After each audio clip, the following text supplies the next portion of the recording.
This session is on school administration, so if that is where you intend to be, welcome. If not, you are certainly welcome to go somewhere else, stay and listen. We have, the CCLE this year has decided to do a three-part session on school administration. And I want to talk a little bit about that before I get into some of the things that I would like to share with you. Those of you that have been doing in schools classical Lutheran education realize how important, of course, curriculum is, how important teaching the Christian faith, utilizing the catechism and the hymns and all of that. One of the areas that I think, especially as we look back 15, 20 years ago, that our schools severely lacked seemed to be in the area of administration. Several of our startup schools in the early days, and maybe some of you were even part of some of those startup schools, failed. Now, there may have been a whole host of reasons why those startups failed. It's never simply the headmaster's fault or something along that line, or we had a bad board of education, or the church council just wouldn't support us, something like that. Or the big culprit that a lot of people blame is money. Although I think that if we're a little more clear about why our schools succeed or fail, it isn't simply one of those things. And oftentimes, the culprit that appears the biggest, makes the biggest splash on the scene, the one that everyone points at, or the way the dialogue goes to try to, there has to be some good reason, because classical Lutheran education should always work. Usually it's very multifaceted. There are a lot of contributors. For instance, very rarely can I imagine that a school would fail simply because of finances alone. Usually there are a whole host of things going on that contribute to the financial health of an organization. Okay? A whole host of things. It could be as simple as having a bad financial plan, or a misled financial plan, or a financial plan with wrong assumptions, or lack of preparation, planning for the future, something like that. It could be that, but it may not have anything to do directly with that at all. You could have a great financial plan. You could even have a lot of money in the bank and spend through it and be closed in a few years. I remember when we had Dr. Ken Calvert come and address us several years ago. And Ken Calvert is a Missouri Synod Lutheran who is the headmaster, although he's retiring. I don't know whether last year was his last year, or whether this year will be his last year, at Hillsdale Academy in Hillsdale, Michigan. Had some opportunity to spend and just visit with Dr. Calvert. He'd been doing classical education at Hillsdale for, I don't know how long he's been doing it now. The academy itself's been around 25 years, and I think Ken's been there not quite 20 of those years. And I was lamenting how some of our schools were starting up. They'd get started, they'd go for 2 or 3 years, and they would fail. And he had an interesting insight, I thought. He said, well, when you look at this purely from a small business standpoint, a good number of small business startups do fail, even with the best laid plans and with the best intentions. And really, what we're doing as far as startups go, and I know some of you here today are in the process of starting up. You haven't opened a school yet, but you're thinking about opening a school. I think part of school administration is just doing the best that we know how, to put the best plan in place. And I mean, that's really all we can do. There are a lot of other things that go on within our schools, and we just sort of have to deal with those as they come up. And that may be what I would call the art of school administration, dealing with those things that you really can't give a presentation on.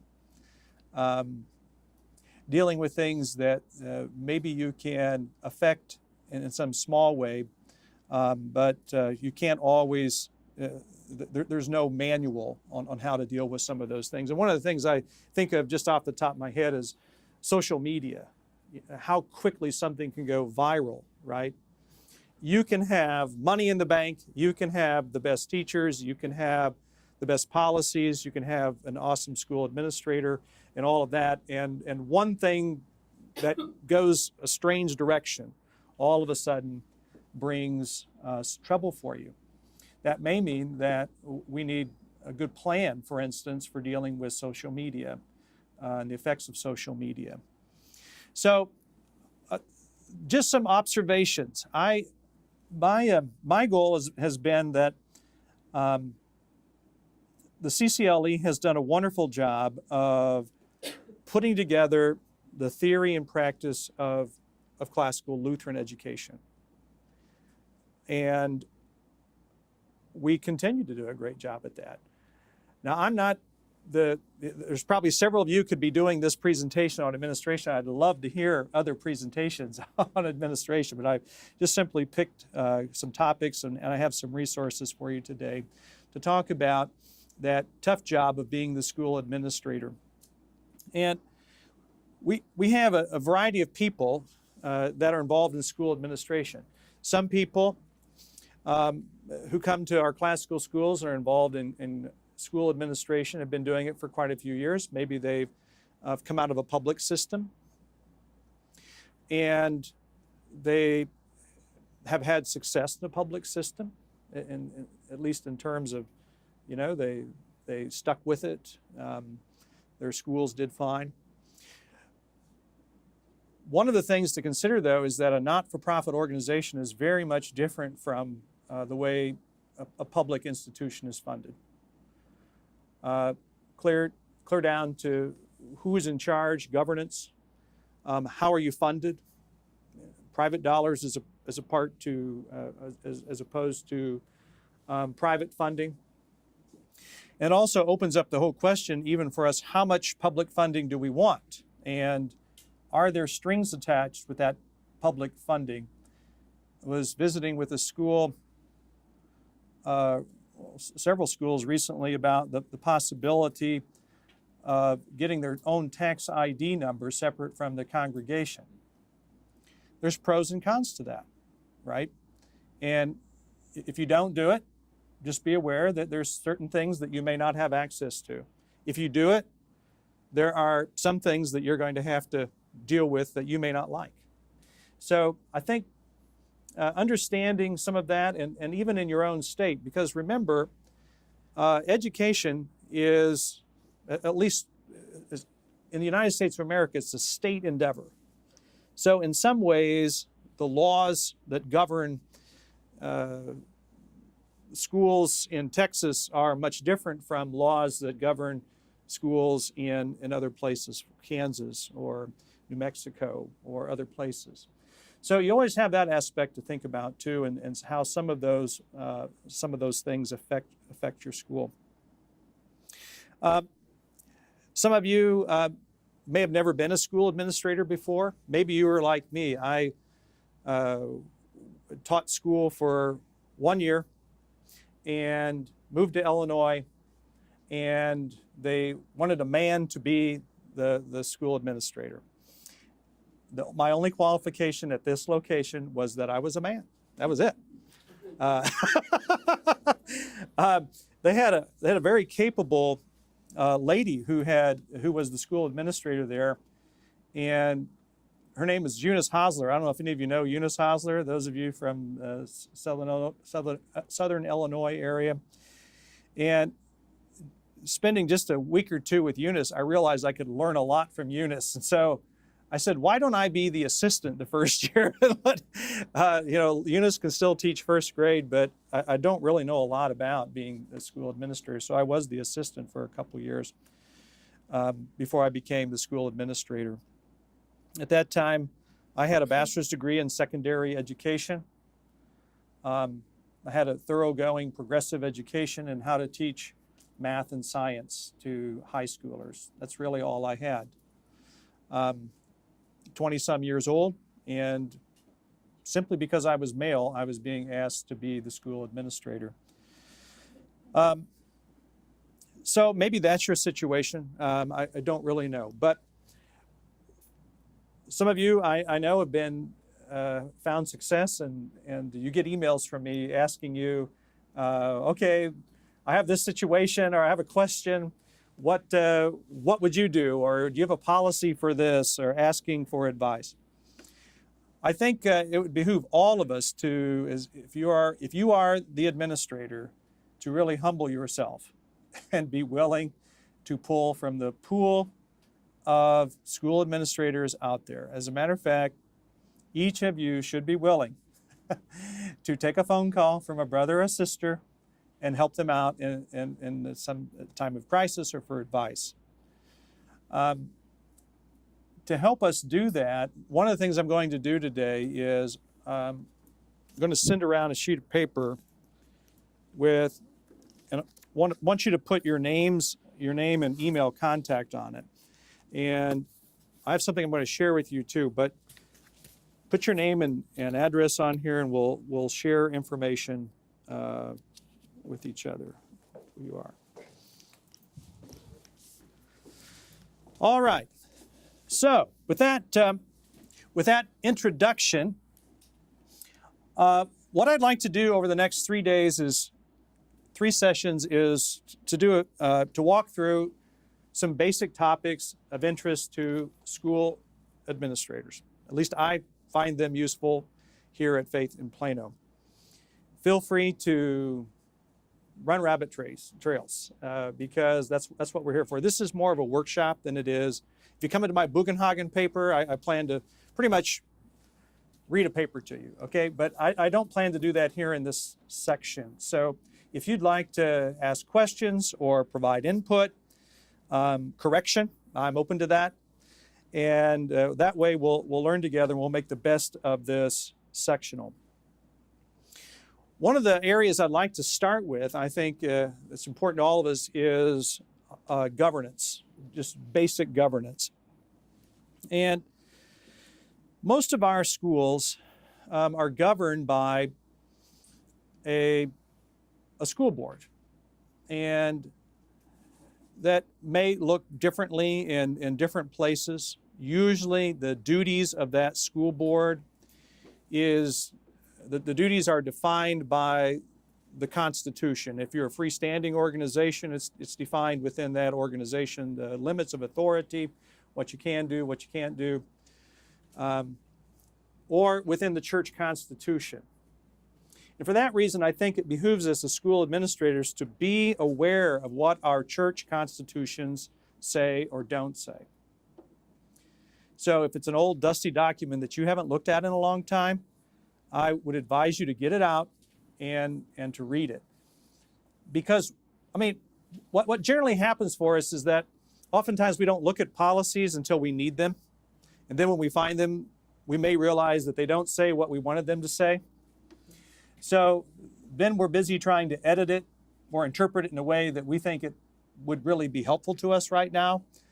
One of the big areas right now that the CCLE accreditation is stressing within church constitutions is to make sure that within the church constitution and the general governance of your board of directors, school board, whatever you call them, is to make sure that there is a very clear theological statement in there about the school and its theology. And usually in a church constitution, the very first article, section 1, 2, somewhere in there, is the theology of the congregation, right? You know, this congregation believes, teaches, and confesses Old and New Testaments to be the inspired, inerrant Word of God, so forth and so on.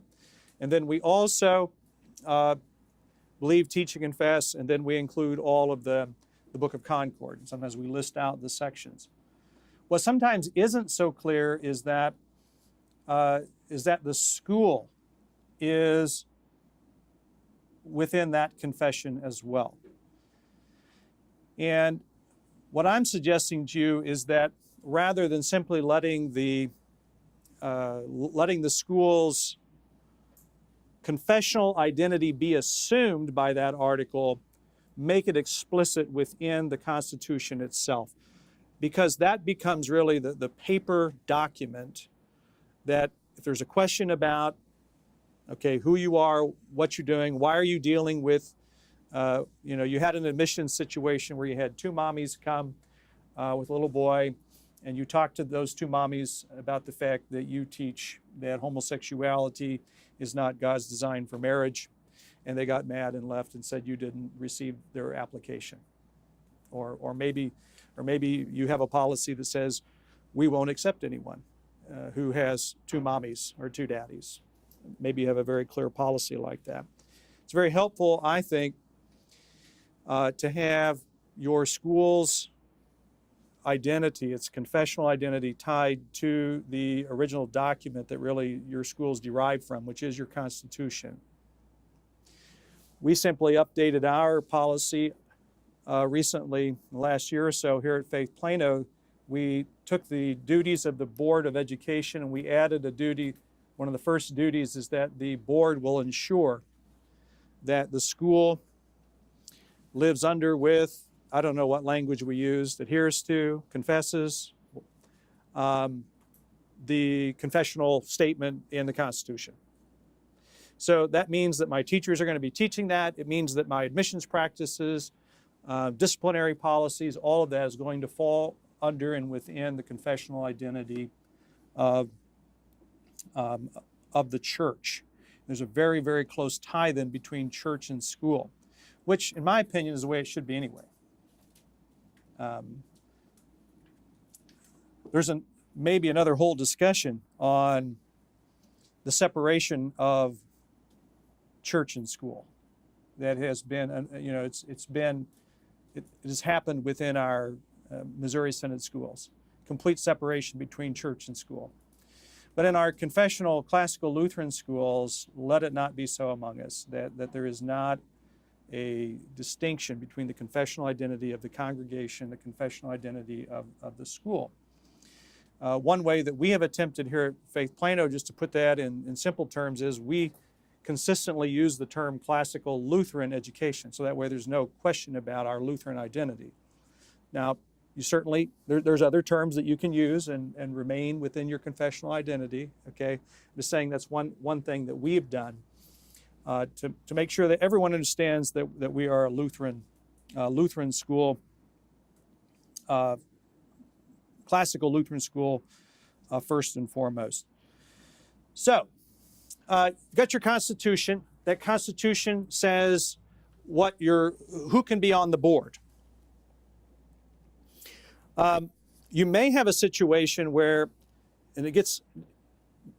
I know there's at least one who's going to be an association of congregation. Is there anyone, how many of you are association schools? Okay, yeah. So, yeah, you were the only one, Jeff.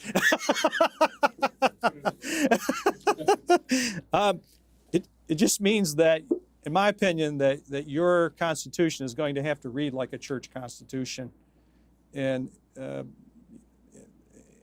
when it comes to its confessional identity, right?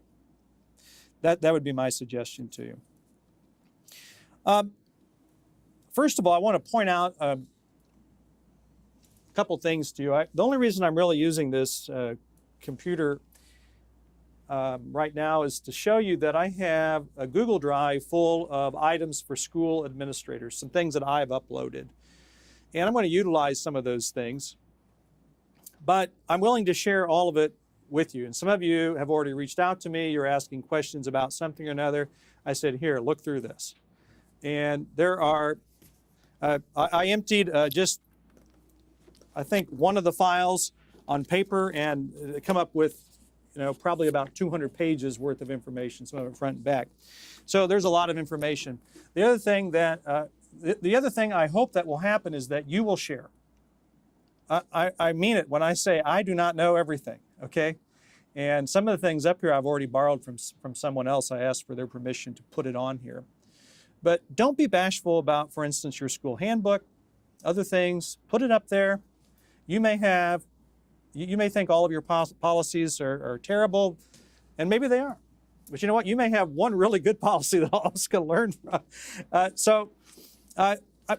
And oftentimes policies aren't really good and bad necessarily simply by nature, but policies are always written for your own situation. What works in one place may not work someplace else. So, anyway, please, if you send to me, either put your name on this sheet.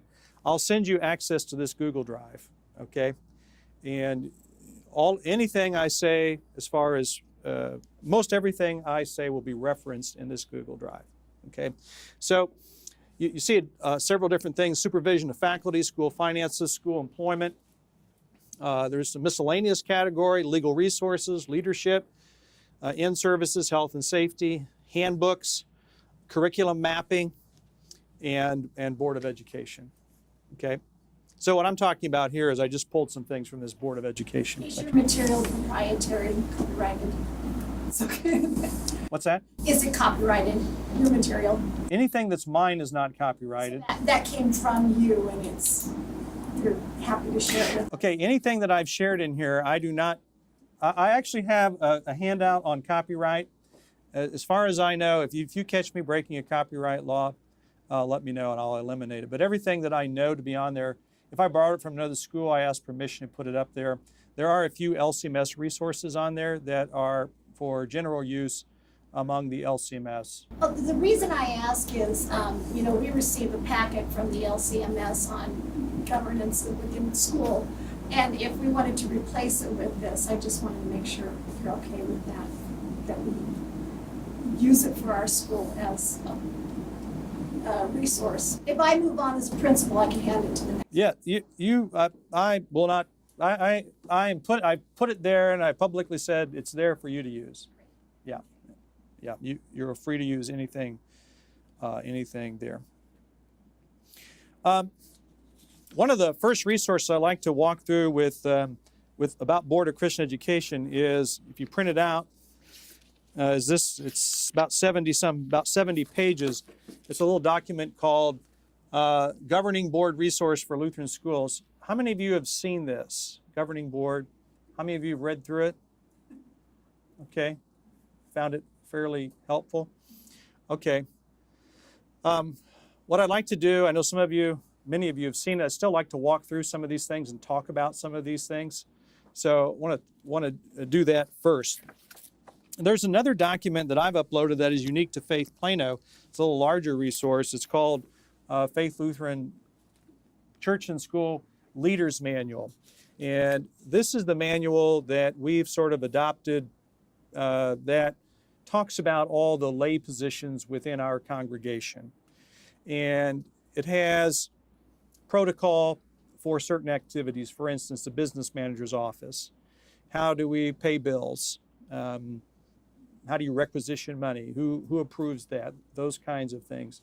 So just to see how one school and church does it, you have this resource. We still do it the old-fashioned way. We still write checks, and we use check requisitions. We do not, as a general rule, use a credit card at Faith Plano. Wow, that makes us really old, doesn't it?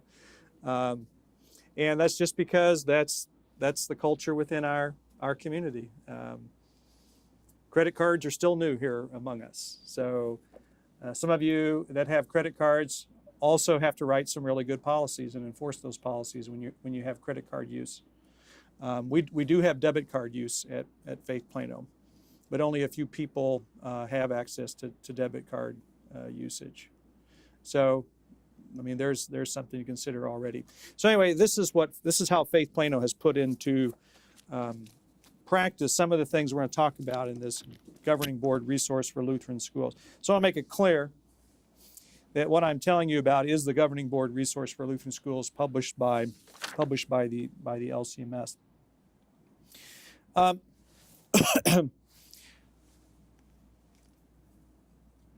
to hit some of the highlights. So, in our Lutheran schools, our schools need a policy or a board manual. What is a policy or a board manual? Well, it's as the name implies. The school board itself needs to have a policy book under which it operates, that governs its activities. Many times in schools, the activities of the board are delineated by the Constitution, but how those duties are carried out are often subject to the whim of the board itself. What I'm suggesting is that a manual be put together that says how the activities of the Constitution will be carried out. And here's an example. How are we going to go about hiring teachers or using the teacher call process or a pastoral call process? How are we going to do that? The Constitution says that the Board of Christian Education has the authority to do such and such, but how are they going to do that? Here at Faith Plano, you may find it surprising, but our Board of Christian Education has the authority to issue teacher calls. The congregation has, by virtue of its constitution, given that authority over to the Board of Christian Education. Some safeguards: the senior pastor has to be in on it, the school headmaster has to be in on it, but in general, we do not have to call a voters' assembly to call a teacher. Now, some of you probably think that's just crazy, but we have operated under that policy for probably 20 years. So it's not something that's new. It was actually BK, that's before Kieser. So that policy was already in place. But if you, whatever your Constitution says, how are you going to go about doing that? And in what order will you receive, or what order will you make decisions regarding hiring practices? Are you going to require everyone to have a state teacher certification? And if you don't, you can't work at our school. That's not the case at Faith Plano, by the way. Whether you have a state teaching certificate or not really is not important to us.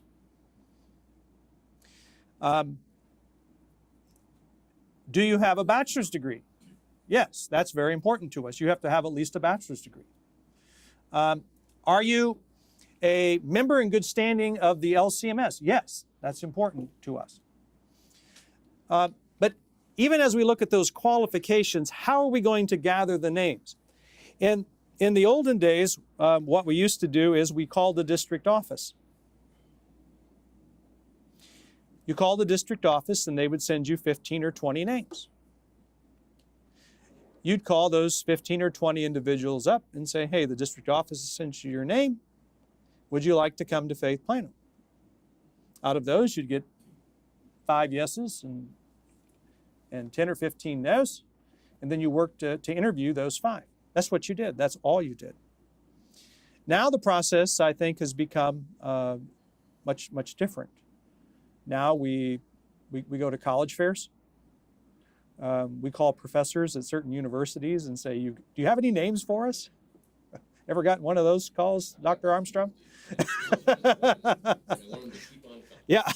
Okay. In case you don't know, Dr. C.J. Armstrong from Concordia, Irvine. Yes. Glad to have you with us. So what I'm talking about in this manual is the processes are written out, how you're going to go about gathering names, okay? Who can submit names? You're going to go to the congregation. Are you not going to go to the congregation? Are you going to go to college fairs? And then these decisions drive also the budget too, right? Because if you're going to send me to the Hillsdale College Fair every year, then you're going to pay for that. So just realize that as you're making up all these grand plans, you also have to keep a separate ledger over here for all the things now you're going to spend money on. It doesn't cost anything to just ask the congregation to supply names, all right? So those kinds of things from the generalities of your Constitution begin to make up a book that looks something like this. How are we going to do it? How are we going to do it? And this doesn't really include everything. So there's some things missing in here. Yes? Sorry. So, but that particular book is for, that thick book is for across the Constitution, I'm sorry, the Yes. churches, so it's not just school board, is, Right. okay. The school is a very important part of that.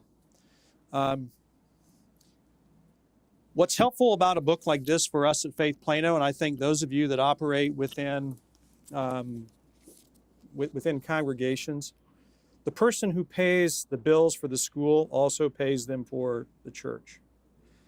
The person who writes salary checks each month for the school also does it for the pastors and the church office staff. We have a business manager for church and school. So you have a lot of overlapping, interrelated offices within church and school, and that's typically the way it is within. Or your chairman of the Board of Christian Education is also a voting member of council or something like that. So we do have an integrated church and school leaders manual. That's right.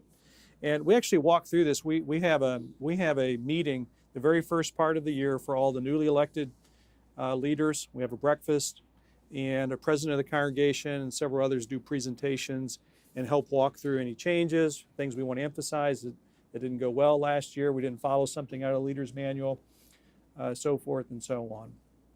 So that's what this is. It includes everyone, but also the Board of Christian Education. That's probably why it's so thick. Of course, our policies need to be consistent with the scriptures, the teachings of the Lutheran Church Missouri Synod. That you have already tied to via your Constitution. Administrators in Lutheran schools seek resources for developing policies, and that's kind of why you're here, to think about, to collaborate with other administrators, how they've gone about developing policies. Good policy development and usage fosters schools that are efficient, focused, and supportive. I believe that. Good policy development allows an administrator to lead, it says effectively, and I would also add other words like efficiently.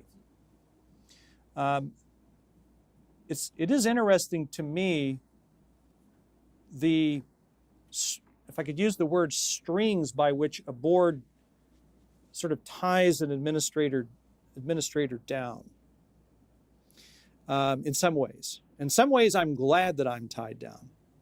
In other ways, I'm not glad. And those of you that have been in a school administration, you know what I mean a little bit. Because if I'm tied down, I can always say, well, it's the policy, right? You can use that as a backup. On the other hand, if there's something that really needs to be done, it needs to, you need to go do it. But you have to ask everybody, and you have to call, the president of the congregation, and we have to have a voters' assembly meeting, and so forth and so on. It seems very limiting in some ways. So in this resource, the LCMS, they actually use what they call a traditional model and a Carver model. And some of you are familiar with the traditional model versus Carver model. Have any of you in your schools paid particular attention to the differences between those two languages? Tried to implement more of a Carver model or more of a traditional model? Usually a Carver model, well, the traditional model usually says what you are to do, and it's usually longer. An example, let's see if I can find an example. Okay.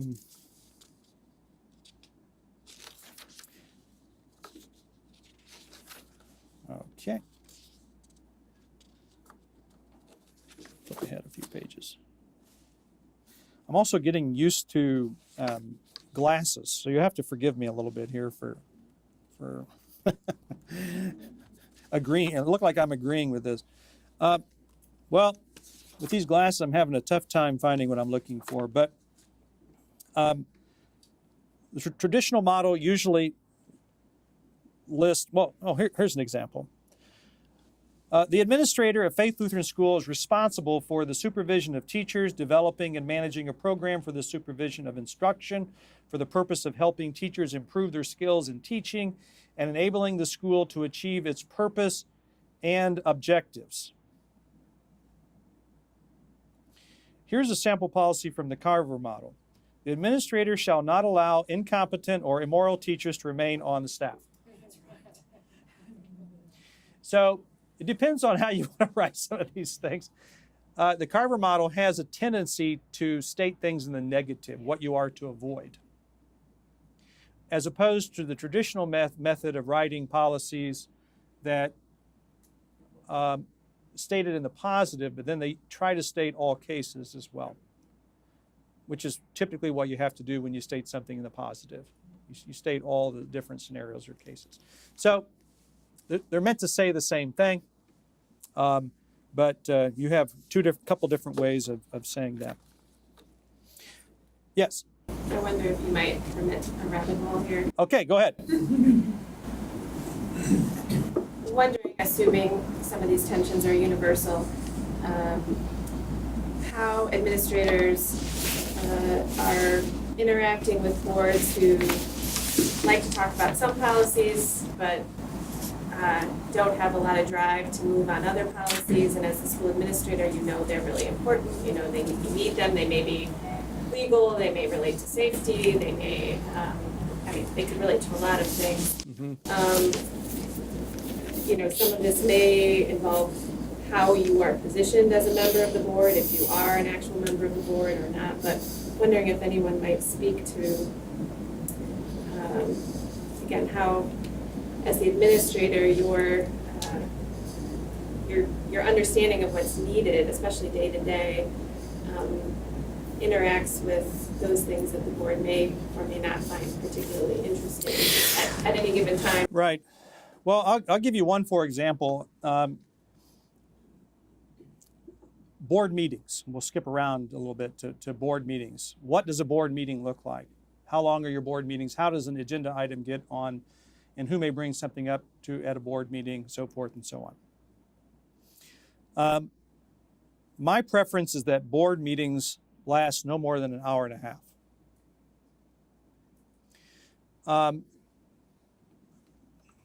We have weaned ourselves back to try to get our board meetings. We begin at 7 o'clock. We have Bible study until 7:30, 7:40, whoever the pastor is leading stops talking about whatever it is that he's doing the study on. And so we generally have between about 7:45 till 9. Here's how we do that. First of all, no reports. No verbal reports. All reports are written. If you don't have a written report, and I can't read it, then there's no report. So the meeting is front-ended with action items only. Who may submit an action item? The administrator may submit an action item. The chairman of the board may submit an action item. If a member has an action item to be submitted and it's not in the form of a votable, something to be voted on, stated as an action item. So whatever I submit has to be stated in the form of an action item to be voted upon and approved as is. Board meetings are not the time to work on a policy. That's when you come together to approve policy. You should already be informed about it. You should already thought about it. If we want to tweak something here or there, that's fine. But it's not the time to invent, if you want to talk about a meeting that you just know you're going to be there all night, someone brings up a problem and then all of a sudden we start we start figuring out how we're going to solve this problem. Or worse yet, someone donates, $500, and we need to figure out how to spend that $500. You know how much time can be wasted on spending $500? A lot of time. So if we hear about that, we see that in a report, then it gets brought as an action item next time. This is how we're going to spend that $500. Now we can talk about it. We can disagree with it. The action item can be changed. I mean, certainly all of that. But we really only deal with action items at board meetings. And we get out 8:30, 9 o'clock most of the time, okay, by using that model. But the board members know that too. So if they want to give something to the board chairman, then the board member has to write that in the form of an action item. Can I ask a follow-up? Yes. So you submit a report, I assume. Yes. How do board members engage with that if they have questions, or do they not? Are they able to ask questions at the meeting about that? Only after the action items have been taken care of. And we even have developed, after, this hasn't happened very often. Sometimes we just by mutual agreement, but supposedly to go past 9 o'clock, there needs to be a formal vote to extend it another 15 minutes to 30 minutes. That works fairly well. Most people, but someone says, hey, I really have a question about this headmaster's report. Can we extend this another 15 minutes or whatever to get an answer? Sure. But oftentimes I do not say much about my report. Yeah, and I'm not the only one reporting, by the way. There's a lot of people reporting to the board. There's a technology guy, we've got the PR person, and their reports are oftentimes longer than my report. Yeah. So, Pastor Kieser? yes. When you have an action item, say a policy that you're working on, do you have a particular board member that you're dealing with beforehand to be able to create that action item? Or are you sending out an email to the board so that they can discuss it email-wise? It depends on what the issue is or what the item is. A lot of the items deal with the school as a whole.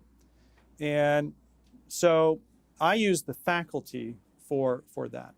So if I have something that we're working on curriculum-wise, or maybe even dress code-wise, because, I mean, who's in charge of implementing the dress code? It's not the school board, it's the faculty member.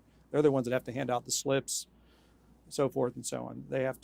So they ought to be the ones that have at least some input into that.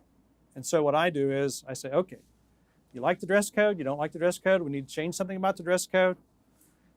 They are really, really good at writing an action item. If we need to change something, we submit it to the board. Yeah. So probably here at Faith Plano, more than working with any individual board member, I work with faculty. Now I do work, you have to work with other boards too. So for us, anything to do with the property, I have to talk with the Board of Trustees. And so I do have a school board liaison person from the Facilities Committee, Board of Trustees. And I do work with individuals like that. Yeah. Okay, am I out of time? We out of time? 3 minutes. All right. One of the last things in the last 3 minutes, I want to just comment on this then, and then is your board members themselves. I'm a firm believer that I think that the administrator, or at least the senior pastor, ought to have some say about who's nominated for board positions. There's a great list of criteria that is included in this manual.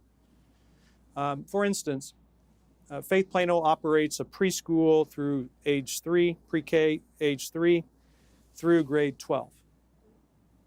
Why would I want a board member who's against the high school? I don't. So the means by which we even, our nomination committee is worked through a a committee that includes the pastors and in our case, the headmaster as well for a board position. So if there's somebody, and I'll just ask them, you didn't send your kids to the high school. Are you able to support our high school as a board member? And because we really need somebody that is going to help and support the entire ministry of Faith Lutheran School, which includes preschool 3 through high school. Now, I have parents who fully support the preschool, who are stay-at-home moms, who could be on our school board. So there may be some reason that they just chose not to enroll in your, but oftentimes they can't. But there may be a good reason. So, but that is a standard question I ask anybody who's going to serve on the board, or people that are cherry picking policies. This person wants to be on the school board because they don't like the color shirts or the style of dress code. And sometimes those kinds of individuals come on the board anyway. I really think that serving on the board and dealing with a host of activities that happens can be a very rewarding experience, even for those individuals, like a cherry picker. You pastors that have had elders maybe that was upset about closed communion or something and ends up on the board of elders.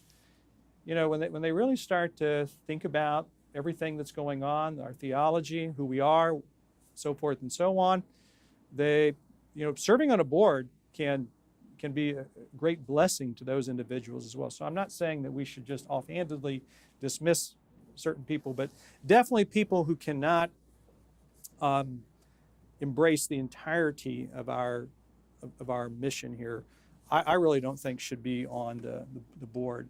Another thing is that we could say that we're really looking for somebody who has an expertise in this field. We really need someone. We have a nominee for someone who's a lawyer, and we really could use that kind of a person on the board. For that reason, I think we're going to look at this person over here as a nominee for the Board of Christian Education. So there's talk about qualifications for who might be a board member. All right, so I have some more things like this. If you want to come back, one of the things, the next sections, I'd like to talk about actually some of the processes I use to get a little bit more in hiring teachers, what to look for, teacher evaluation, and also teacher in-services. What kind of in-services can we do? I'd be interested to hear some of the in-services that you've done.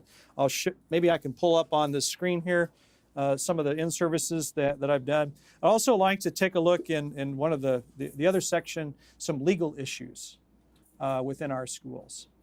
So if you want to come back, those are the couple areas that we'll be looking at over the next 2 days. Thank you.